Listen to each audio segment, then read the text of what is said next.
wish those people outside would shut up. So I wrote a musical with a friend of mine and it's called 4 Days. She wrote the book and I wrote all of the music. Then over the first half of 2021, Sterling Musical Theatre Society rehearsed and recorded and edited an online version of the show. We started writing in about November with a rough plot outline and then worked out where the songs would go, which is usually where the most emotional parts were. Then I got to work. A couple of songs that went into the show I had already written and just needed a couple of tweaks before they could slot right in. One of those was Picture, which needed a couple of lyrics changes before it went in, and some of you might have seen me writing that in the last VEDIM. I also put the backing track in piano rather than guitar, just so that the sound and vibe fit the rest of the music. Another one that was written ahead of time was the first verse and chorus of I'm Sorry. I was working on a few songs at the time around the same theme of things I might say to my future children. And the relationship between two of our characters just sort of fell into the same dynamic. So I ended up finishing it and slotting it into the show. The occasional detail in the plot did end up changing around the songs sometimes, so it wasn't always that the songs were influenced by the book, sometimes it was the other way around. Like calling one of our characters Willow came entirely from Willow's song. That was also one of the first songs that I wrote specifically for the show. And it's also, in my opinion, one of the hardest songs vocally and emotionally, and the actress that played Willow did a really great job. The opening number was written very out of order. I have my folder here which has a lot of my notes in. So this was the plot outline and then the list of songs that were going in, and then all of the songs are organised under their own tabs. Not every tab has a song behind it. There are only, I think, 11 songs including reprises. I started with Willow because her emotional through line was the most interesting to me. And then Ash, who I think I relate to a lot, and the same with Danny actually. Pip I wrote last because I wanted her verse to be very entwined with her sisters. You'll notice that neither of the sisters ever have solos, and that was deliberate. It's because we wanted to communicate that the sisters' lives will always be deeply intertwined with each other. That comes up a little in I Never Knew, which originally I was just going to have the two mothers sing, but I ended up putting the sisters in as well. I put lines from Picture in at the end for Pip while all the others are singing the same words. And that's because I wanted to show Pip pulling away from the family a little. I feel like she's at the point in her life where she's trying to figure out who she is outside of the shadow of her older sister and her parents. The final words though I did put in unison because I wanted to show that despite them trying to pull away from each other and figure out who they are separately, they are still deeply intertwined with each other and they do still love each other a lot. I grew up with two very successful siblings, an older sister and a twin brother, so I can definitely relate to trying to figure out who you are outside of the shadow of your siblings. And that feeling of wanting to detangle your life from them without losing that deep connection that you have.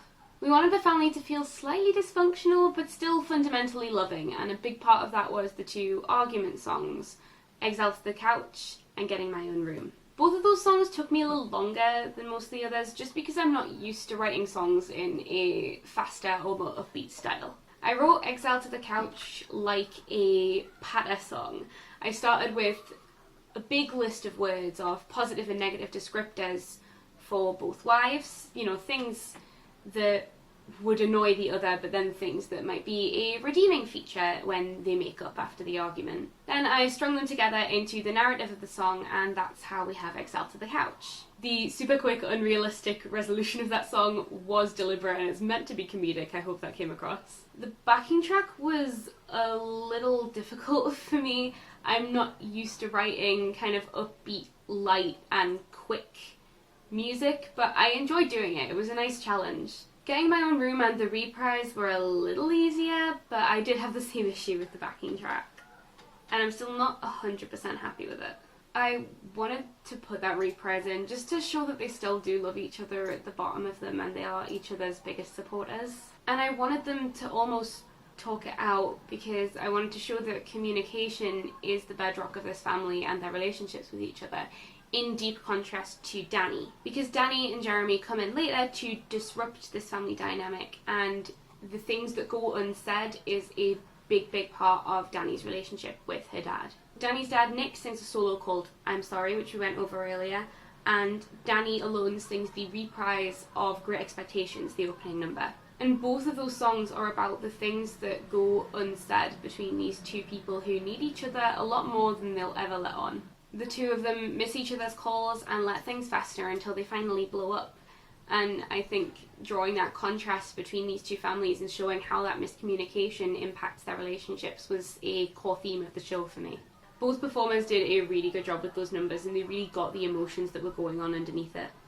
I'm Sorry is also the only number with full orchestration, which I would have loved to do for the whole show, but I don't think it would have worked because we had to use MIDI for this particular performance, which wasn't ideal. Danny's big solo Ready Set Run is, I think, my favourite song from the show still. I think you can tell that by the fact that it's the one I chose to cover. When I was writing it, I knew the feel I wanted, so I went looking for songs that had the kind of energy and the vibe that I wanted Ready Set Run to have. When I found one that had the same emotionality, I used the same key and kind of similar chords, but changed the rhythm of them to give it more of a driving feel, as if it's pushing Danny into this next stage of her life. There's a lot of my own emotions wrapped up in that, because at that point I was still clinging on to the idea that I might be doing a postgraduate teaching course and being in the same situation as Danny, doing my dream job. Not so much now.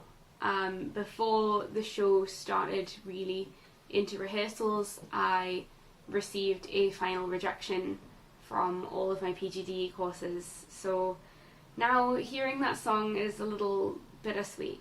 Then the finale is inspired in no small part by the closing number of Dear Evan Hansen, with the dialogue bookended by the ensemble singing. I actually got the idea for that number and started writing it in my head while I was collecting my parents' groceries.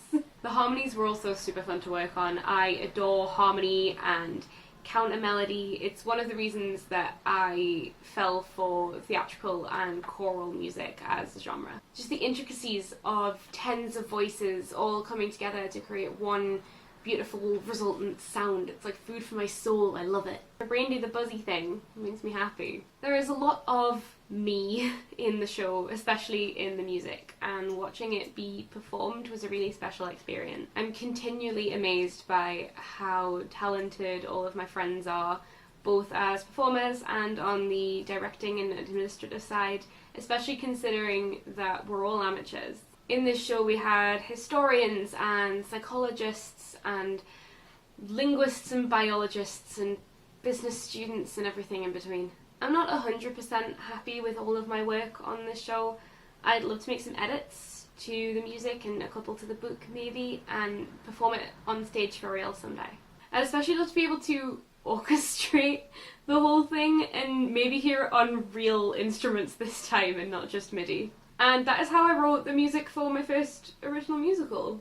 I hope you enjoyed that, maybe learned something, hopefully. And that you go watch 4 Days if you haven't done that already. Go watch it. And I'll get to drawing tomorrow's video. This one. My songwriting journal. I wanted to go through this for ages. You'll actually probably get to see how some of these songs started out in that journal, and how I'm writing some songs that I haven't finished yet. So I will see you all tomorrow for that, and happy VEDIM!